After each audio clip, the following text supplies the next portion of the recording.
Bom dia. Queria agradecer a satisfação em escutar o IACAM. Meu nome é Laura, eu sou psicóloga do Ministério Público e trabalho especificamente na área da infância e juventude, assessorando tecnicamente promotores. E, diante da sua fala a respeito da rua, né, nessa dimensão da difusão que você citou, né, imagino que você tenha, principalmente ali na região da Central do Brasil, encontrado adolescente. E aí queria escutar um pouco como é que foi a experiência de vocês na articulação com os equipamentos do sistema de garantia de direitos, assim, da criança e do adolescente, mais os equipamentos formais, que eu digo, porque você falou assim, que vocês faziam nessa rede com o comerciante, né, com as pessoas que estavam ali, mas assim, pensando nos equipamentos do sistema de garantia, né, os conselhos tutelares, né, CREAS, CRAS, enfim, como é que vocês ali articulavam essa rede, né, diante aí, né, um interesse maior por esse segmento da infância e da juventude? Alô, obrigado pela fala. Assim, o que acontece no território do Rio, pelo menos no período que eu tive ali, 2010, 2011, meio de 2010 a meio de 2011, 2012, as crianças e adolescentes, eles ficavam muito de passagem, né? O que acontecia é que a gente acabava atendendo mais eram os adultos, porque eles ficavam mais no lugar, né? Parece que o pessoal mais jovem, ele circulava mais, ia mais para a Zona Sul, que era, a princípio, uma região que não era da nossa abrangência, né? Mas a gente teve muita dificuldade de fazer essa rede com a assistência ali, porque a gente pegou um momento em que um sujeito chamado Rodrigo Bettman, né, ele assumiu a Secretaria de Assistência, ele era da Secretaria de Ordem Pública, né? Então ele trouxe um mandato de ordem pública, né, enfim, que hoje culmina aí com as Olimpíadas e tal, para assistência. Então foi um momento muito nefasto para a assistência carioca, né, assistência social carioca. Então era muito difícil de fazer rede com eles, assim, embora os profissionais, enfim, fossem profissionais atuando num sentido que a gente entende, que é a política de assistência, né? Eles tinham uma chefia que complicava muito. A gente, estrategicamente, como a gente era um serviço um pouco marginalizado dentro da prefeitura, a gente não estabeleceu muita relação, né? Mas depois que eu saí, eu continuei, voltei para pesquisar e tal, foi criado um fluxo, né? Porque as internações compulsórias das crianças e adolescentes, eles começou a ter uma pressão que elas precisassem passar pela saúde, por uma avaliação, porque era com a desculpa da dependência química do crack, né? Então, esse serviço que eu trabalhei, ele se envolveu no sentido de ser o serviço, ele foi convocado a ser o serviço que o médico ia assinar, né? Dependente químico, internação, né? Então, ele teve uma atuação muito difícil, que foi de tentar realizar uma continuidade, né? Porque, na verdade, o que a rede queria, quando o serviço de assistência vinha, era só a assinatura de uma declaração do médico para encaminhar, né? Então foi trabalhado no sentido de continuidade. Não, olha só, eu vou ter que avaliar em mais de um encontro. E eu vou ter que avaliar mais de um encontro, então eu vou ter que iniciar um processo de acompanhamento. Então a rede do centro ali foi um pouco difícil. Assim, a minha experiência mais aqui no Rio, com criança e adolescente, foi menor em função da característica dessa região central da cidade, né? Minha experiência na assistência foi com infância e juventude. Foi em Porto Alegre, no ano de 2007, né? Um momento um pouco difícil também da cidade, onde a gente tinha, enfim, um conselho tutelar muito tomado por um sentido de aparelhamento, né? E uma rede de saúde, uma rede de assistência já muito pautada por esse discurso do crack e tal, mas conseguia fazer uma parceria ali com o judiciário no sentido de tentar fazer com que as medidas socioeducativas elas fossem menos punitivas, né, e mais disparassem rede de políticas públicas, né? Mas enfim, tem um monte de história para te contar disso, a gente pode conversar. Bom dia, meu nome é Diva Lúcia Conde, eu faço parte da diretoria da Associação Brasileira de Ensino de Psicologia. Então, eu aproveito essa oportunidade para divulgar, no momento em que a mesa fala da formação, a primeira mesa também fala da formação, a estudante de psicologia coloca as tensões da formação. Temos uma entidade no país, uma entidade nacional, cujo objetivo é exatamente discutir, problematizar, refletir. Estão todos convidados a entrar no site da Associação Brasileira de Ensino de Psicologia. Mas eu queria pedir para falar, não foi para fazer uma propaganda aqui da ABEP, foi para parabenizar o Conselho Regional de Psicologia, parabenizar a comissão gestora e parabenizar as duas pessoas da mesa. Fiquei realmente muito mobilizada, Érica, e lembrei que no dia 4 de fevereiro de 2016 foi assassinado um psicólogo na Bahia, Marcos Vinícius de Oliveira Silva, um dos pioneiros na luta da psicologia pela luta antimanicomial. Quer dizer, acho que a gente, na psicologia, tem uma história muito importante para o país, uma história muito significativa para o país na luta antimanicomial. Com todas as dificuldades, com todas as nossas precariedades, com toda a nossa origem pautada num sujeito abstrato, uma pessoa que a gente agora no século XX está descobrindo que não existe, né? O que existe somos nós, a partir da nossa história, da nossa experiência, da cultura, da política na qual a gente está inserido, né? Mas a gente está descobrindo agora, né? Ainda bem, felizmente para as gerações presentes e felizmente para as próximas gerações, né? Acho que as pessoas, os estudantes que estão aqui, são pessoas e profissionais da psicologia que já vão se formar dentro de um outro espírito daquele do qual eu me formei no início dos anos 70, né? Na primeira metade dos anos 70. E para quem se formou na primeira metade dos anos 70, a psicologia se modificou absolutamente, né? Há uma outra psicologia nesse país, né? Felizmente, com muitas dificuldades, com muita precariedade, precisando estudar cada vez mais, né? Pesquisar cada vez mais, mas é muito diferente, né?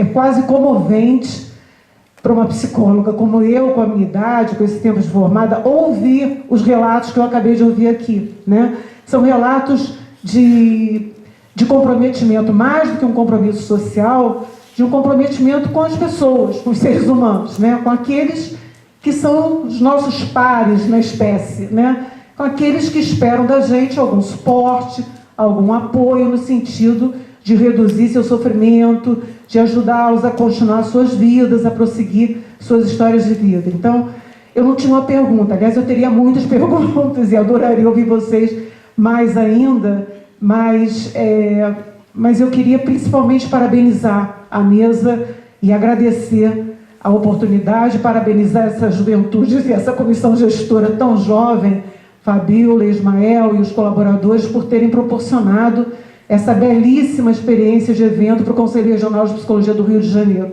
que eu espero que continue promovendo outros eventos dessa natureza.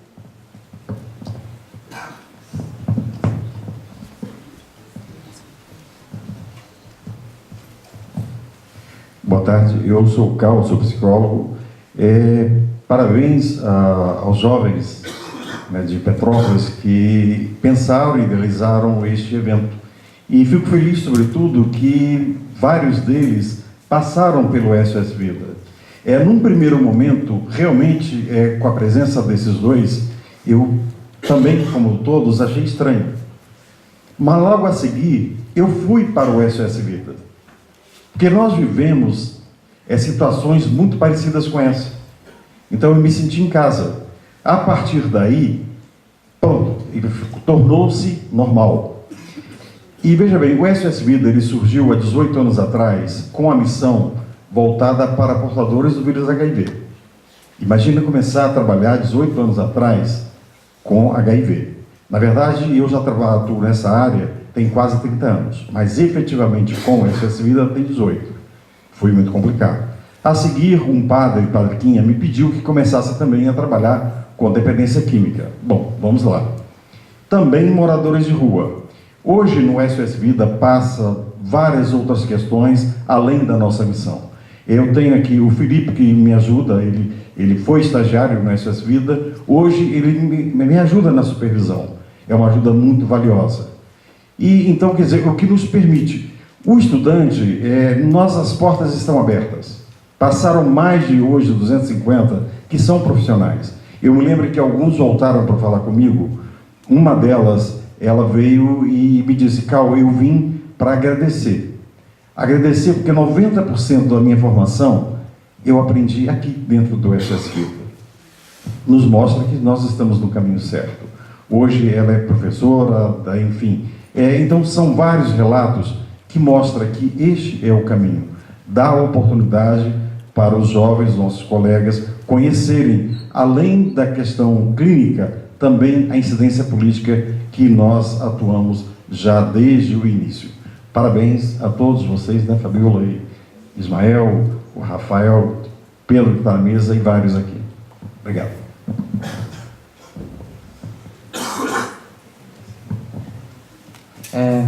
Primeiramente, agradecer a apresentação dos dois, excelente. Eu não conhecia o trabalho do Carmo, me sensibilizou bastante. Acho que o mal dos nossos tempos é a falta de tempo, literalmente. Não gostaria de conhecer mais de perto. Mas eu tenho uma questão pro... Como é que é seu nome? Esqueci, perdão. Iacan, pro Iacan. Iacan, eu fiquei muito sensibilizado, né? Problema de psicanalista com a palavra acidente, né? E aí me remontou a origem etimológica da palavra, que é aquilo que sai do igual, aquilo que desvia do comum, né? E se tem uma coisa que me sensibiliza, é justamente que essa ideia de comum, de normal, nada mais é do que uma grande ficção, né? A gente tem essa ficção comum, é uma ficção, né? E dentro dessa ficção, a gente se entrevê, vamos dizer assim, a gente se depara com essa situação da rua. E essa situação da rua, muitas das vezes, vai sendo diagnosticada como uma situação comum. E aí eu vou dando um exemplo da realidade de Petrópolis, que a gente vai passando a conhecer e a não mais se sensibilizar, porque se torna comum, aqueles entes que estão na rua, né? Então a gente conhece a tia do Marquese, a gente conhece a senhora, a alemã, a Russinha, né? A gente conhece a tiazinha da Câmara, e isso vai se tornar comum, né? Infelizmente. E a pergunta que cabe seria justamente essa: a miséria da rua atual é uma miséria humana do nosso tempo? Gente, acho que sim, né? Pergunta difícil, mas eu te agradeço muito por colocar isso e colocar a questão, né? Miséria humana é uma miséria humana desse humano que nós somos, né? Tem um cara que eu gosto muito chama Fernando Elini, né? Que ele trabalha, na verdade ele era um educador, assim, um cara bem radical, assim, um pouco difícil, tá? Mas ele trabalhava com os autistas e tal, né? E ele, a partir do lado dos autistas, ele começou a falar dessa maneira, assim, o homem que nós somos, né? Justamente para caracterizar que a gente é assim, porque a gente se construiu assim historicamente, né? A gente construiu esse comum que tu tá falando, a gente construiu esse normal. E na medida da relação com a rua essa questão que tu tá colocando, né, disso virar normal, de a gente naturalizar isso, uma questão super difícil, né? Porque a gente tem alguns modos de relação com isso, né? A gente tem um modo em que a gente se incomoda com isso, que as pessoas se incomodam com isso e vão buscar eliminar isso, essa experiência, né? Aí pode ter dois sentidos: ou eu mato o sujeito mesmo, né? Ou eu busco recuperar ele, eu busco reincluir socialmente a partir, logicamente, dos meus padrões, né? Então eu me lembro quando eu trabalhava lá com as crianças e adolescentes lá em Porto Alegre, a gente tinha os cursos profissionalizantes, né? Era sempre os mesmos, né? Padeiro, jardineiro, era isso que eles podiam ser, né? Então a gente tem esses dois modos de eliminar a diferença, e a gente tem a indiferença, né? Que é uma variação do mesmo, né? Eu tento não entrar em relação com isso. E teria um outro modo que é muito pós-moderno, né? Que é uma tentação intelectualoide, né? De eu ficar romantizando isso, não, né? E esquecer que ali tem uma situação grave, né? Uma situação crítica, né? Então, como é que a gente lida com isso, né? Como que, ao mesmo tempo, a gente utiliza esse incômodo, né? Mas, ao mesmo tempo, a gente não quer, sem querer resolver o mundo, né? Sem querer acabar com o problema, né? No sentido de que isso se coloca de uma maneira muito concreta, né? Vou usar um exemplo para vocês. O discurso de cuidado, o discurso do sequestro, que era a internação compulsória ali no Rio, né? Era de que aquelas crianças e adolescentes tentaram estender isso para os adultos também, e estendiam, na verdade, eles queriam oficializar, porque eles já sequestravam, né? Era que a pessoa tinha direito ao tratamento, né? Então, a pessoa, porque tinha direito ao tratamento, ela era obrigada ela era sequestrada, né? Então, ficava muito difícil, porque a gente, como é que a gente se depara com isso, né? Tem ali uma urgência, uma necessidade, só que por isso que eu trouxe essa questão da relação e do habitar o território, né? Porque, na verdade, assim, ao longo através de um processo relativamente longo, é que a gente vai poder avaliar, né, se a pessoa quer estar ali, porque a pessoa pode querer morar na rua, né? Aliás, não há nenhuma lei que proíba isso, né? Agora, a gente tem que pensar, sempre que a gente pensa na rua, a gente tem que pensar onde que a gente está querendo pensar. Do lugar da política pública, do lugar do agente de Estado, né? A gente tem por obrigação oferecer, né, tentar criar condições para que a pessoa possa, se quiser, sair da rua, né? O que é diferente de obrigar, de sequestrar, porque a pessoa tem o direito, né? Isso é muito analisador dos nossos tempos, né? Esse discurso onde eu sequestro, né, porque a pessoa tem direito, porque eu estou defendendo a vida, né? Isso é muito comum, então a gente tem que sempre ficar atento a isso, né? Eu tento utilizar esse incômodo, mas esse incômodo me fez ao longo do tempo pensar uma série de coisas em relação a mim, ao lugar onde eu estou, né? É sempre, por exemplo, sem me estender muito, desculpa, que eu queria falar muita coisa, né? Utilizar isso, o que a rua traz para a gente, né? Por exemplo, na saúde, a gente vive um problema muito grave, que é a separação entre a atenção básica e saúde mental, que foi relatado aqui, né? Como assim, vai para a saúde mental o que não tem, o que a gente não sabe o que é, né? Uma demanda específica leva para a saúde mental, é maluco, é não sei o quê, né? Então a gente opera na saúde por uma separação corpo e mente, onde o CAPS, ou a saúde mental, ficaria com a questão de uso de droga, ficaria com a questão de uma pessoa que está em sofrimento, né, está delirando, está alucinando, e a atenção básica ficaria com as questões do corpo, né? A gente opera uma separação corpo e mente, né? E a gente divide isso em equipamentos, inclusive. É muito, né, muito ruim isso, né? Só que a rua não permite isso. Porque a rua vai ter, a mesma pessoa, ela vai ter sintomas diferentes, né? Então ela vai obrigar a ter uma visão integral, né? Onde eu não separe corpo e mente. Isso é um desafio. E a gente não consegue fazer isso. Se a gente conseguiu fazer isso, na minha experiência, foi por instantes, né? Porque a gente tem toda uma formação, não é só da psicologia, né? Disciplinar e tal. Então, esse desafio de entender, de não naturalizar, né? Mas ao mesmo tempo entender, não querer resolver o mundo a partir da minha perspectiva, entender que existem outros mundos, né? Que é o fio da navalha que a gente fica, né? A gente tem que ficar nesse fio da navalha. Ao mesmo tempo que eu não naturalizo, ao mesmo tempo que eu não quero resolver o mundo com a minha narrativa que está pronta antes do acontecimento, né? Está pronto antes da situação concreta. E aí eu passo por cima, inclusive, das vidas, né? Devido à razão do tempo, a gente tem 2 perguntas breves para fazer. Pergunta breve foi ótimo, mas eu vou tentar. Meu nome é Érica, eu sou psicóloga, e assim, eu não vou me estender parabenizando a mesa, porque não é necessário, devido realmente a mesa ter sido muito bem representada. Pegando a mesa anterior, que foram os representantes nos conselhos de direito, eu peguei uma cola com a Fabíola, qual era a temática da mesa? Loucos, libertos, violadores de direitos, sinalizando que estamos no seminário de políticas públicas, que acabamos de mencionar a representação pela garantia dos direitos que são violados, apresentando que a loucura é um dos modos de existência, libertos a expressão do sofrimento foi através do acontecimento, desse acidente que ocorreu, e eu particularmente, como pesquisadora, eu já fiz pesquisas intituladas de A Voz dos Usuários da Saúde Mental, onde nós colocávamos eles como protagonistas e eles nos forneceram informações riquíssimas.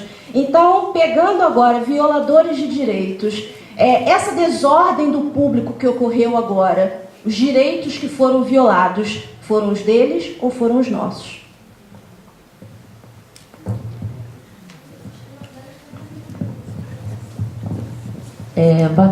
Bom dia ainda. Sou Simone, psicóloga da Comissão Gestora aqui de Petrópolis.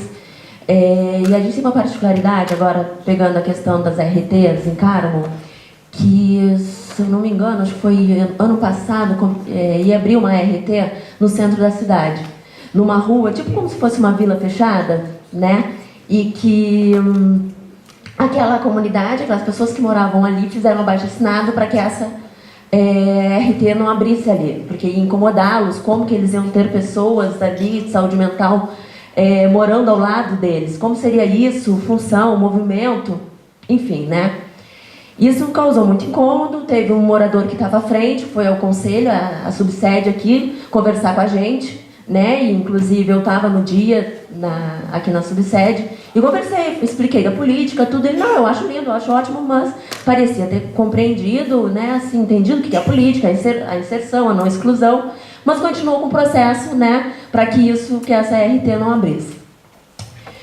Houve audiência aqui na Câmara, né, dos vereadores também, onde acabou adentrando essa discussão, né, e o incômodo que causou, imobilizou, né, aqui a cidade e o pessoal da saúde, mas a CRT não existiu ali naquele espaço. O governo achou melhor não brigar com aquelas pessoas daquela meia dúzia de casa que estava ali na rua, né, então isso coibiu, né, aquelas pessoas estarem circulando no centro da cidade.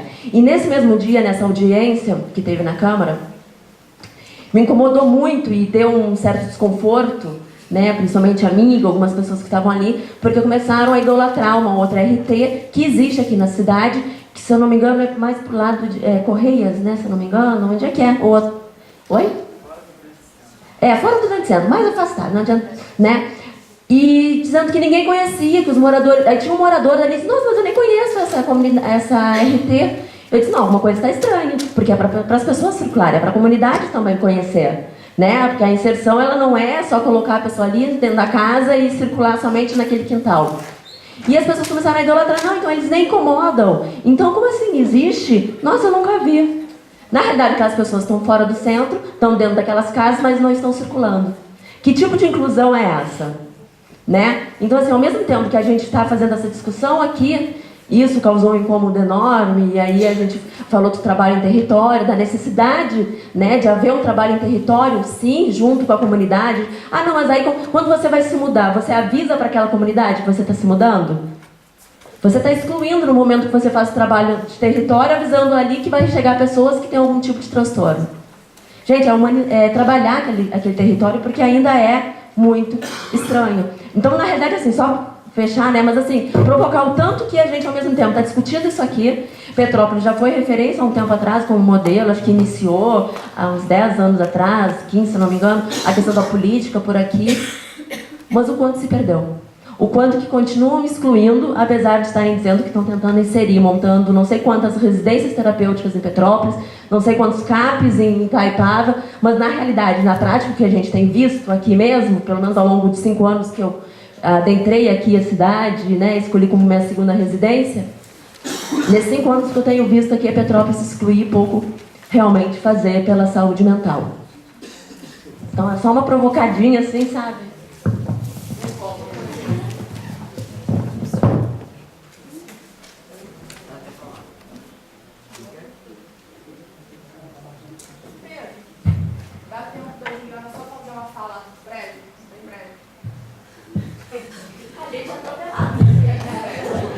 Parabéns à mesa. Vou falar breve, né? Mas assim, são algumas considerações. Eu sou Juliana, sou psicóloga da assistência social. No momento eu estou de licença maternidade, né? Mas eu estou me preparando para poder retornar. Trabalho com idosos, mas eu trabalhei com crianças, tudo no campo da assistência. Mas a minha primeira aproximação com políticas públicas foi em saúde mental. E naquela época, né, discutia-se muito os outros profissionais, porque nós somos protagonistas da saúde mental, né? Nós psicólogos. Discutia-se muito a postura dos outros profissionais quando só conseguiam perceber e enxergar no paciente psiquiátrico o seu acometimento. Não conseguiam perceber que ele tinha um corpo, perceber que ele tem vida, que ele tem desejos, tem sonhos, não conseguiam perceber esse tipo de coisa. E eu vejo isso transposto hoje em dia na assistência social. Né? Eu trabalho no município de Nova Iguaçu, né? Que é completamente diferente da cidade do Rio de Janeiro. Também já trabalhei na cidade do Rio de Janeiro, no programa Família Acolhedora. Né? E o que eu percebo é uma certa dificuldade mesmo dos profissionais, inclusive aos psicólogos, de entender que aquele espaço, né, não vai tratar o cometimento mental do sujeito. Vai acompanhá-lo como acompanham as outras famílias, né? Respeitando a sua maneira de estar no mundo. Né? E eu vejo, no final das contas, que aquela postura de enxergar no sujeito com acometimento mental somente a sua doença, a sua maneira de estar no mundo, também na assistência, também pelos psicólogos. Né? Só para poder exemplificar, né? Uma vez eu fui sair para fazer uma visita domiciliar, quando eu voltei, a ASG do equipamento veio me contar, né, que entrou a moça do feijão no CREAS, né? A moça do feijão é uma senhora que é uma moradora de rua, que mora no bairro, né? E ela sai pela rua com uns pratinhos pedindo feijão. Então a moça do feijão, eu quero feijão, eu quero feijão, feijão. Ela entrou no CREAS, né? Ela não foi ouvida, ela foi expulsa do equipamento. Ela não foi ouvida pelos psicólogos, nem pelos assistentes sociais que estavam no espaço. A galera ficou enojada porque ela tinha um odor fétido, então colocaram o mais breve possível essa pessoa para fora. Então, assim, é uma questão que eu gostaria de encaminhar para a mesa, né? A Fabíola está me catucando aqui para poder encerrar. Eu vou encerrar. O chão também se escuta à mesa.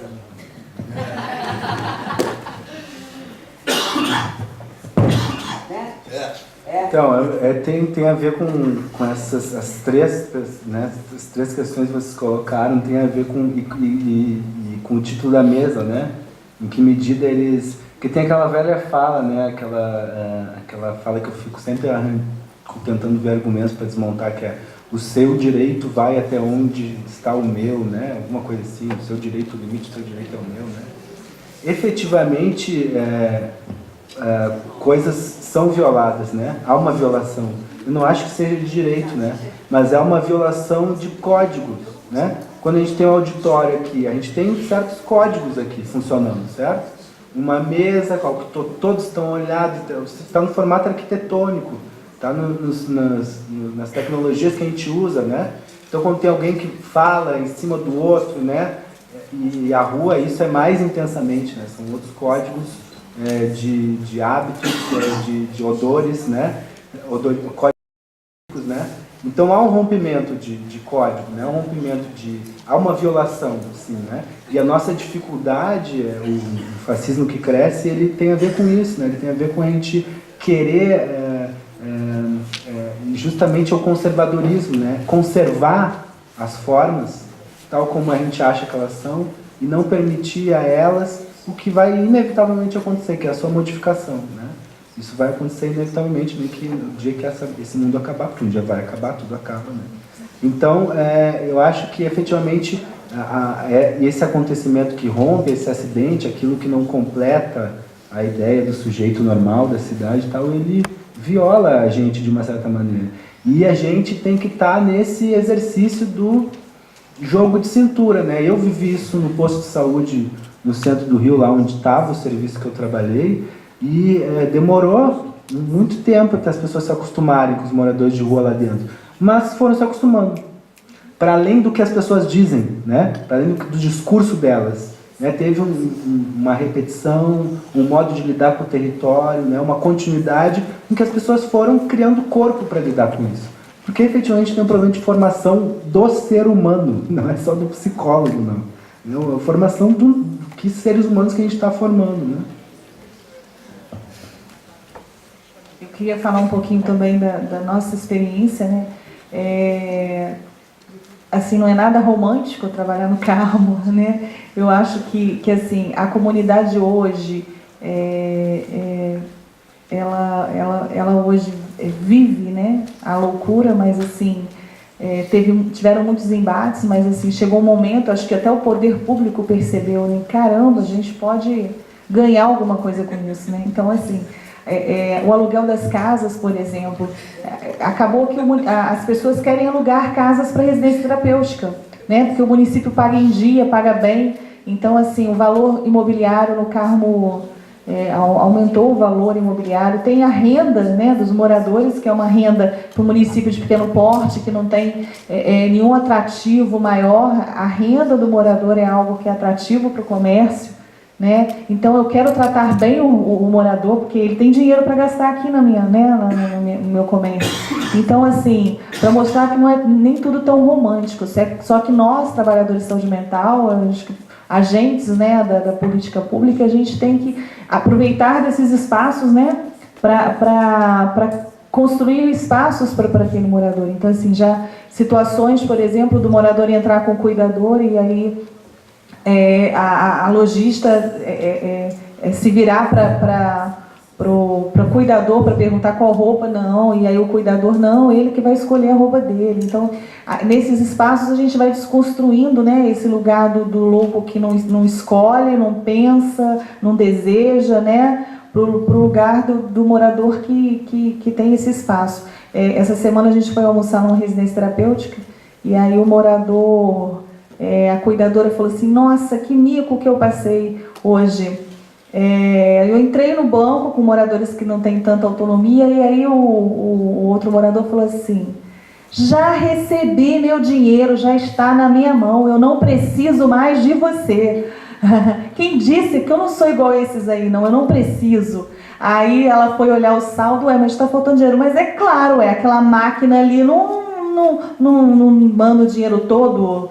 E assim, e como que é gratificante ouvir essas falas, porque a gente só foi possível construir uma rede dessas e com a formação dos cuidadores. Por quê? Porque a gente não aproveitou nenhum resquício de hospício, né? Porque o profissional que vem do hospício, ele vem engessado, né? Com aquele modelo de hospício, né? Hora do banho, hora da comida, hora de dormir, hora de acordar. E não, a gente pegou pessoas comuns da comunidade, né? E que tem que mostrar para eles que é para funcionar como uma casa. Eles são os donos da casa, os moradores, elas ali são serviçais. Então, assim, nessa casa, serviçais entre aspas, da gente, porque ele brinca, né? Minhas rainhas do lar, elas são as que eles falam, né? Porque a maioria das residências lá são de homens, né? Porque era um hospital psiquiátrico masculino. Hoje a gente está recebendo algumas mulheres, então estamos fazendo residências mistas por conta da Casa de Saúde Santa Mônica. Mas assim, eles falam que as cuidadoras, né, são minhas rainhas do lar, né? Então, assim, a gente sabe assim que não é nada tão romântico, né? Que existe um interesse, né, um ganho também da comunidade tendo residências terapêuticas em Carmo. Bom, essa é a primeira mesa, está se encerrando. Débora dará avisos.